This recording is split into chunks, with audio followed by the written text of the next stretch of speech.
Hello experience. कैसे आप लोग? मैं उम्मीद करता हूँ कि आप लोग बहुत अच्छे होंगे और आप लोगों की पढ़ाई लिखाई बहुत अच्छे से चल रही होगी। आज के इस वीडियो में हम लोग डिस्कस करने वाले हैं बारे में कंप्लीट डिटेल्स। जैसा कि आप लोगों ने टाइटल में भी देखा होगा, तो एसएससी में कौन कौन सी एग्जाम्स आती है ना, क्या होता है, कैसे एसएससी कंडक्ट करवाती है, कितने टीयर्स होते हैं, बाद में फिर किस फैकल्टी से हम लोगों को पढ़ना चाहिए, अपना टाइम देना चाहिए, बात करते हैं। तो हम लोग जब मॉक देते हैं तो हमारे मार्क्स नहीं बढ़ते, या कुछ लोग तो मॉक्स ही नहीं देते, है ना, फिर सोचते हैं कि हम प्रिपरेशन कैसे करेंगे। तो इन सबको हम जानेंगे। तो सबसे पहले अपन लोग बात करते हैं एसएससी के बारे में। एसएससी का पूरा नाम क्या है? Staff selection commission. इसके अंदर में कौन कौन सी एग्जाम आती है? बाद में एक आती है सीएचएसएल, फिर नेक्स्ट आती है एमटीएस, के बाद में आती है, के बाद में एक आती है स्टेनो,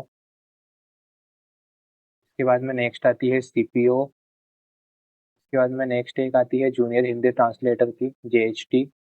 देन बाद में लास्ट एग्जाम हमारी आती है डिपार्टमेंटल एग्जाम। डिपार्टमेंटल, ठीक है। तो इतनी एग्जाम्स एसएससी कंडक्ट करवाती है। उसके अलावा एक और एग्जाम हमारी बच गई, करंट में जिसके पेपर चल रहे हैं, इसको बोलते हैं, ठीक है। तो ये सब एग्जाम कैसे होती है, इसका पैटर्न क्या क्या है, हम लोग सब इसके बारे में भी करेंगे। करके हम लोग देखते हैं कि कौन सी एग्जाम का पैटर्न कैसा होता है। फिर हम लोग बात करते हैं एसएससी सीजीएल के बारे में।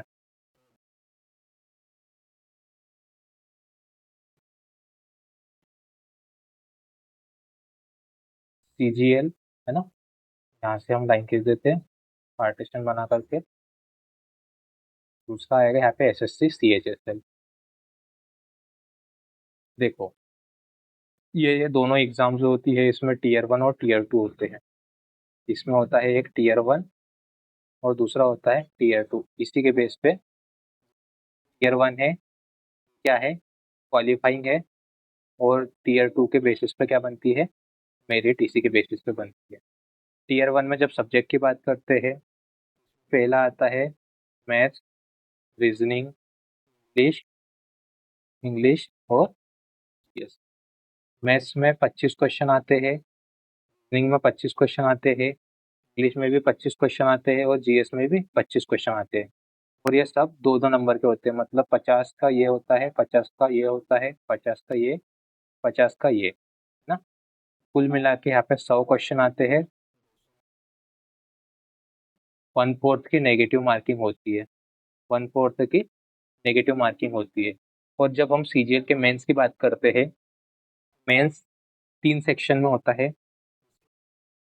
में आता है मैथ्स, रीजनिंग होते हैं। ये एक क्वेश्चन जो होता है 3 मार्क का होता है, मतलब इसमें 90 नंबर का मैथ्स, 90 नंबर का रीजनिंग। फिर हमारा आता है सेक्शन 2, ठीक है। और ये क्या होता है, यहाँ पे है ना, पूरा हमको ये जो सॉल्व करना है, इसके लिए हमको 1 आवर मिलेगा टीयर 1 के लिए। लेकिन टीयर 2 में सेक्शन होता है, तो सेक्शन 1 जो होगा वो हमारा 1 आवर का होगा। सेक्शन 2 की बात करेंगे, ये भी 1 आवर का होगा। इसके अंदर इंग्लिश आएगा, 25 क्वेश्चन आएंगे। तो ये हो जाएगा 135 नंबर का, और ये हो जाएगा 75। ऐसे ओवरऑल जब इनको काउंट करते हैं तो ये हो जाएगा 390 नंबर का। इस पे क्या बनेगी हमारी, ये हमारी मेरिट लिस्ट बनेगी, ठीक है। और इसके अंदर एक और सेक्शनल भी होता है, सेक्शन 3। इसमें इसके 20 क्वेश्चन आएंगे जो 60 मार्क्स के होंगे, और ये सिर्फ वो क्वालिफाइंग होगा। यदि आप ये क्वालिफाइंग नहीं करते हो तो आप लोग सीजीएल का मेंस एग्जाम क्वालिफाई नहीं कर सकते, चाहे फिर आपने भले 350 360 नंबर क्यों ना ला रखे हो। आप लोगों को कंप्यूटर का सीएचएसएल में भी सेम ही बिल्कुल चीज होती है, टीयर 1 और टीयर 2। टीयर 1 बिल्कुल एज इट इज जैसा सीजीएल में था, टीयर 2 का भी सेक्शन 1 है मैथ्स और रीजनिंग का, ये भी बिल्कुल सेम टू सेम होगा। बात करते हैं सेक्शन 2 की, होता है और जो जीएस होता है, ठीक है।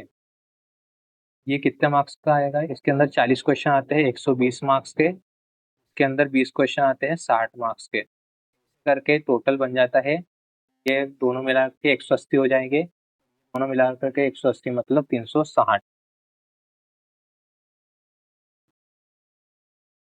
360 मार्क्स पर मेरिट बनेगी।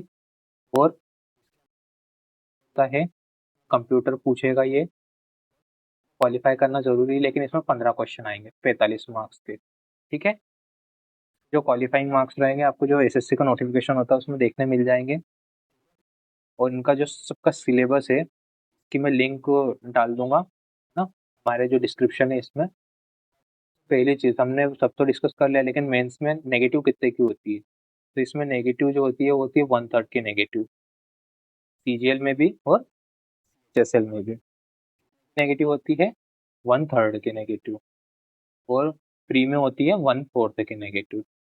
अब इसके बाद में हम नेक्स्ट एग्जाम पे आते हैं, हमारी एसएससी। नेक्स्ट है एमटीएस, ठीक है। इसके बाद में नेक्स्ट है हमारी एसएससी जीडी, ठीक है। वो भी ले लेते हैं नीचे तक।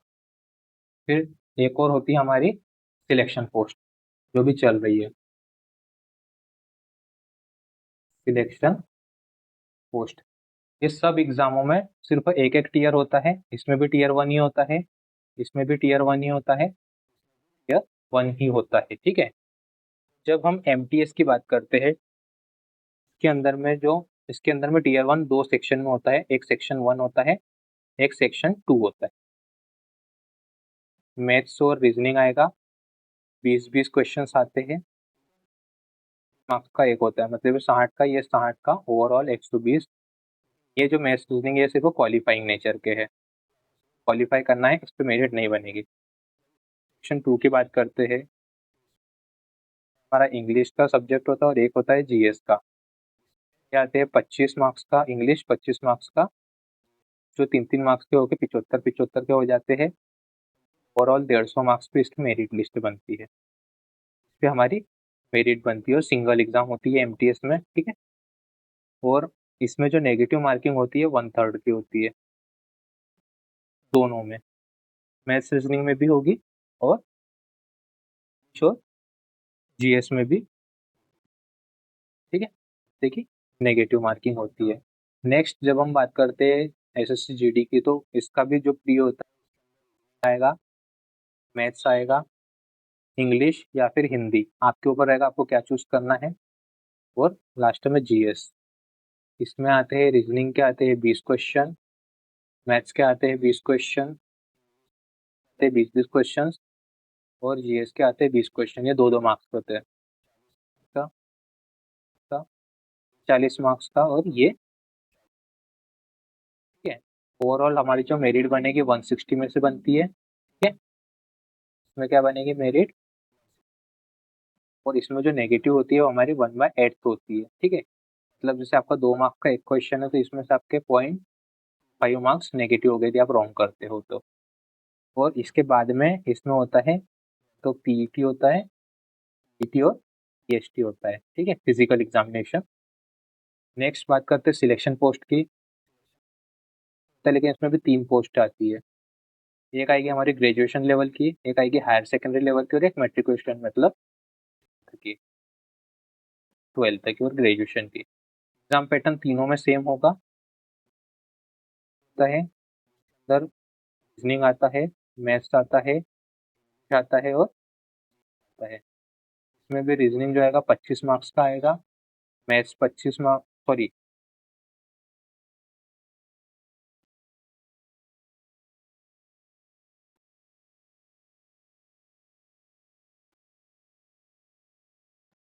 बनेगा 50 का, ये भी बनेगा 50 का, और ये भी बनेगा 50 का। ओवरऑल 200 मार्क्स का क्वेश्चन पेपर होगा, पर अलग अलग होते हैं, ठीक है। अलग अलग जितनी भी जो वैकेंसीज होती है सब इसमें आती है।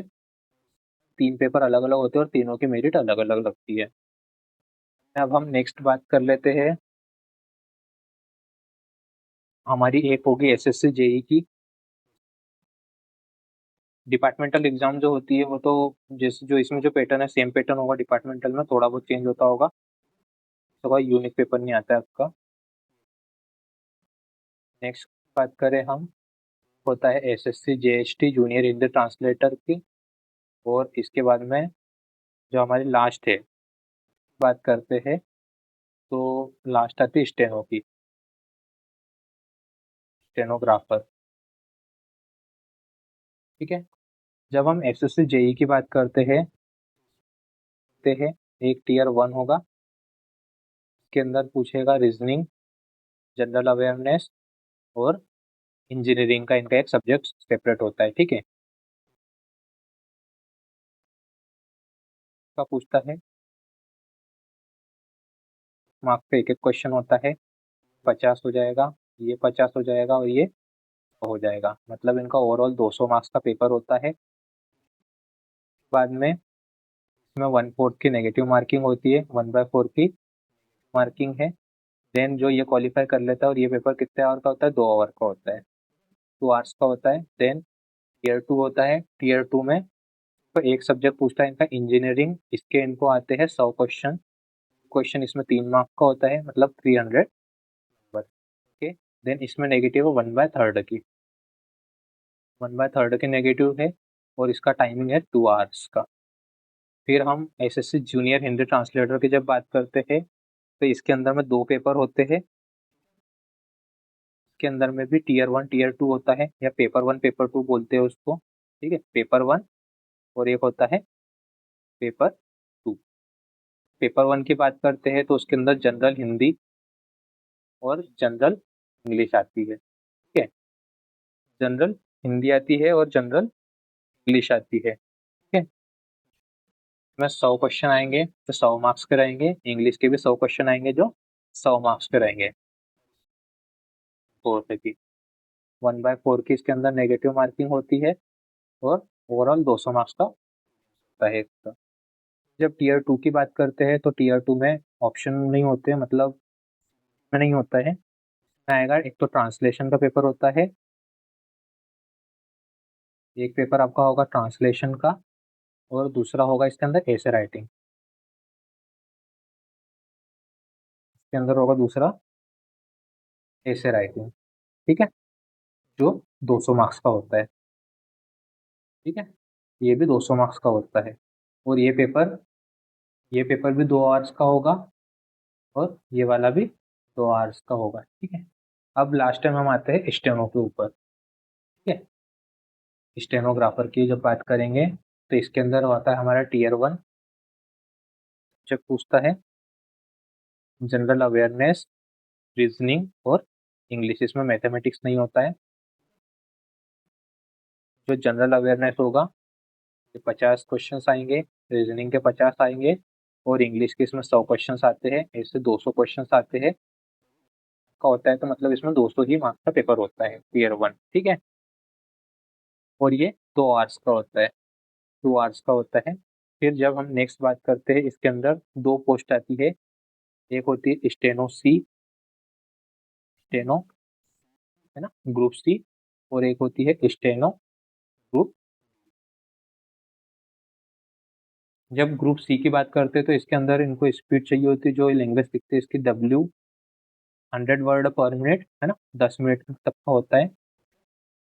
देन जो स्टेनो डी होता है, इसके अंदर चाहिए इनको 80 W/मिनट, 80 वर्ड्स पर मिनट, 10 मिनट के लिए होता है। ठीक है, यहाँ तक हमने समझ लिया कि एसएससी में कौन कौन सी एग्जाम होती है, करवाते हैं। अब इसके बाद में हम आते हैं हमारे दूसरे टॉपिक पे। हाँ, कि भैया हम लोग मॉक तो देते हैं, है ना। कुछ लोग तो होते हैं जो मॉक देते ही नहीं है, प्रिपरेशन कर रहे हैं लेकिन मॉक कैसे देंगे। तो भैया पहले जब आप लोग आपका 50 से, देखो 40 से जब 50% सिलेबस कंप्लीट हो जाता है, उसके बाद आप लोगों को लिए मॉक लगाना स्टार्ट कर देना चाहिए। यदि कोई स्टार्टर बिगिनर है और जिस इंसान ने एक बार सिलेबस कंप्लीट कर लिया है, वन टाइम सिलेबस, ठीक है। पहली बात तो यदि आप सिलेबस कंप्लीट करने का सोचोगे तो सिलेबस जल्दी कंप्लीट होता नहीं है, मिनिमम 6 से 8 महीने लगेंगे। और आप यदि सोचोगे कि मैं पूरा कंप्लीट होने के बाद मॉक लगाऊंगा, तो भाई जब तक आप लोग पहले का पूरा भूल जाओगे, 40% हो जाता है। तो हमको वीकली एक मॉक एटलीस्ट लगाना है, ठीक है। एक मॉक आएगा हमारा टियर 1 का, और एक मॉक आएगा हमारा टियर 2 का। भले ही इसमें हमको 40-50 नंबर जो भी आएंगे, 40-50 का हार्ड भी आ सकते हैं।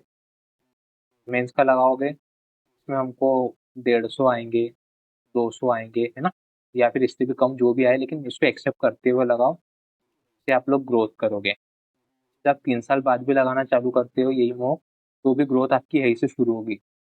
टाइम सिलेबस हो चुका है वो तो 2-2 मॉक लगा लो भाई, उसके ऊपर रिविजन करना है ना, 2 प्री के और 2 मेंस के, ठीक है। और कुछ बच्चे बोलते हैं कि भैया मार्क्स नहीं बढ़ रहे, मार्क्स नहीं बढ़ते कुछ लोगों के, तो मार्क्स इंक्रीज कैसे हो गए? मार्क्स इंक्रीज होते हैं प्रैक्टिस से, ठीक है। या तो आप लोग प्रैक्टिस सेट लगाओ, ठीक है, या फिर आप लोग मॉक ज़्यादा से ज़्यादा अटेम्प्ट करो, है ना। मॉक में कौन से? एक तो सेक्शनल, दूसरे चैप्टर। क्योंकि भैया अपनी जो गलती है, जब तक आप उसको देखोगे नहीं, उसको सुधारोगे नहीं, तब इम्प्रूवमेंट पॉसिबल नहीं है ना। अब यदि आप सोचोगे कि नहीं भैया हम डायरेक्ट जाकर के एग्जाम में दे देंगे, हम मॉक वॉक नहीं लगाते, जमता नहीं है, डर लगता है, XYZ जो भी है, और डायरेक्ट जाके एग्जाम में दोगे, तो जो सिचुएशन मॉक में बन रही है ना, तो ज़्यादा गंदी सिचुएशन आपकी एग्जाम में बनेगी, ठीक है। और एग्जाम क्लियर होने से तो रहा, क्योंकि मॉक की प्रैक्टिस है नहीं, उस टाइमिंग में अपने से क्वेश्चन बन ही नहीं रहे। और टाइमिंग की बात छोड़ो, है ना, टाइमिंग तो छोड़ो, अपने से डायरेक्ट ही नहीं बन रहे। क्या हो रहा है? डायरेक्ट में भी नहीं बन रहे ना, कैसे होगा?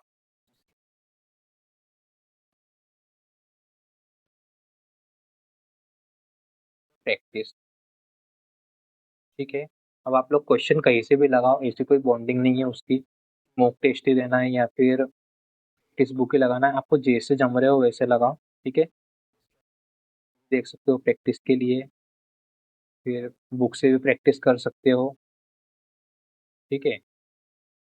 बात करते हैं, तो हम लोग वीडियो हो गया, प्रैक्टिस हो गई, एक तो मॉक टेस्ट से भी कर सकते हो आप लोग, फिर डिस्कस भी कर सकते हो अपने दोस्तों से, है ना। कोई ऐसा बंदा जो सीरियस हो, इनसे डिस्कस कर लो, आप लोगों की ग्रोथ होगी और धीरे धीरे मार्क्स बढ़ेंगे, अचानक से नहीं बढ़ते हैं। 100 आ रहे हैं तो 110 होंगे, फिर 120 हो गए, देन 130 हो गए, और इसके बाद में जो बढ़ाना है 140 के बाद में जो मार्क्स इंक्रीज है, वो तो फिर और प्रैक्टिस से ही आएंगे, क्लियर करते चलो तभी, क्योंकि इसके ऊपर बढ़ाने में फिर मेहनत लगती है, बढ़ाने में आदमी का दम निकलता है, ठीक। तो यहाँ तक हो गया। अब मेन चीज आती है भाई फैकल्टी, किस फैकल्टी से क्या पढ़ना है अपने को, है ना, कौन सी फैकल्टी से पढ़ना चाहिए,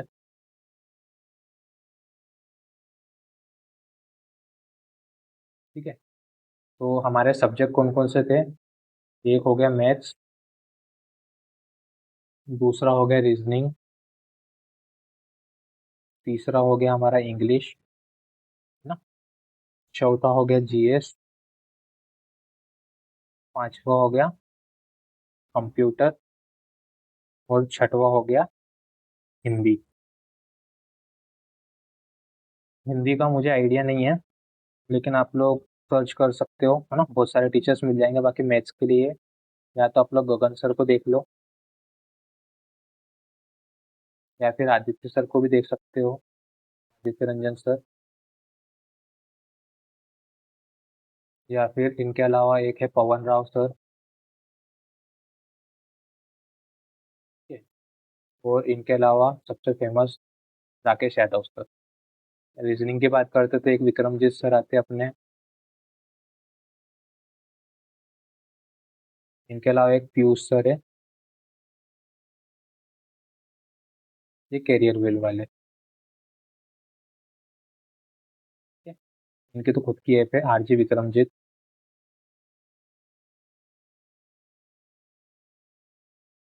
इंग्लिश की बात करते हैं, एक तो प्रशांत सोलंकी सर से पढ़ सकते हो। ठीक है। इसके अलावा दूसरे सर है, दूसरी एक मैम है अपनी नीतू मैम, रानी मैम। ठीक है। और सबसे मेन, जब हम बात करते हैं रीडिंग सेक्शन की, तो ग्रामर आप कर लोगे। जब मेन बात करते हैं रीडिंग सेक्शन की, तो आप लोग निमिषा मैम से जरूर पढ़ना। इनसे आपका एडिटोरियल भी पढ़ना हो जाएगा, रीडिंग सेक्शन आपका बहुत जल्दी बूस्ट होगा, और चाहो तो ग्रामर इनसे भी पढ़ सकते हो, है ना। तो रीडिंग पढ़ना और एक ग्रामर भी पढ़ सकते हो। जीएस की बात करते हैं तो दो ही टीचर है फेमस।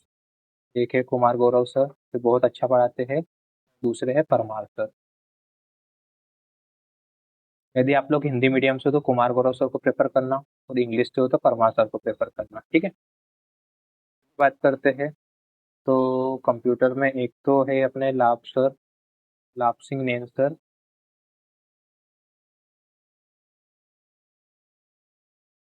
और एक है राधिका मैम। बाकी कंप्यूटर के लिए आप लोग और भी ऑप्शन सर्च कर सकते हो। बाकी मेरा सजेशन यदि मानोगे तो इन्हीं टीचर से पढ़ना है। हिंदी के लिए मुझे थोड़ा आइडिया नहीं है, तो इसका आप लोग सर्च कर लेना। ठीक है। और जहाँ तक मेरे हिसाब से सिलेबस भी हो गया हमारा, फैकल्टी भी हो गई है, हमको मॉक कैसे लगाना है ये भी हो गया है। और आई थिंक हमने पूरा टॉपिक कवर कर लिया है। फिर भी मैं एक बार मॉक का फिर से बता देता हूँ आपको। भाई जब मॉक लगा रहे हो ना, तो मॉक के मार्क्स स्टार्टिंग में तो देखो ही मत, क्योंकि मार्क्स देखोगे तो डिमोटिवेट हो जाओगे। मार्क्स नहीं देखना है, बस ये देखो क्वेश्चन कौन से रॉन्ग गए हैं। देखो जितने मॉक लगाना इंपॉर्टेंट है ना, इससे ज़्यादा हमारा एनालिसिस करना भी इम्पोर्टेंट है। एनालिसिस यदि आप मॉक में 1 घंटा दे रहे हो ना, 4 लगेगा। ठीक है। तो जब एनालिसिस कर रहे हो तो इसको 2 आवर करो। मैटर यही है, जो मार्क्स पढ़ने का जो फॉर्मूला है ना, वो एनालिसिस से आएगा। क्यों? क्योंकि आपको नए नए कॉन्सेप्ट भी पता चलेंगे। ठीक है। इसके अलावा दूसरी चीज़, आप लोगों को अपनी जो मिस्टेक्स है ये पता चलेगी, क्योंकि मॉक दोगे क्वेश्चन रिपीट हो गए। सेम नहीं भी रिपीट हो गए तो टाइप रिपीट होगा। ठीक है। तो इससे आप लोगों को क्या होगा, एक बार गलत करोगे, 2 बार गलत करोगे, 3 बार गलत करोगे, 5वीं बार तो सही होगा, और जितना होगा इससे रिवीजन हो जाएगा। जिससे आपका एक बार टॉपिक गलत गया, तो आपने क्या किया, आपके पास जिस भी टीचर से पढ़ रहे हो का या तो लेक्चर देख लेना, या फिर जो उनकी पीडीएफ होगी देख लेना, फिर आपके जो नोट्स होंगे वो देख लेना। ठीक है। या फिर जो आपके पास बुक होगी, प्रैक्टिस बुक, उसमें जो भी क्वेश्चन होंगे वो सॉल्व कर लेना। तो इससे क्या होगा, ये क्या होगा, हमारे माइंड में आ जाएगा। जितना रिवीजन करोगे ना, तो ये आता है रिवीजन, जितना उस चीज़ का रिवीजन करोगे उतना ही इम्प्रूवमेंट देखने मिलेगा।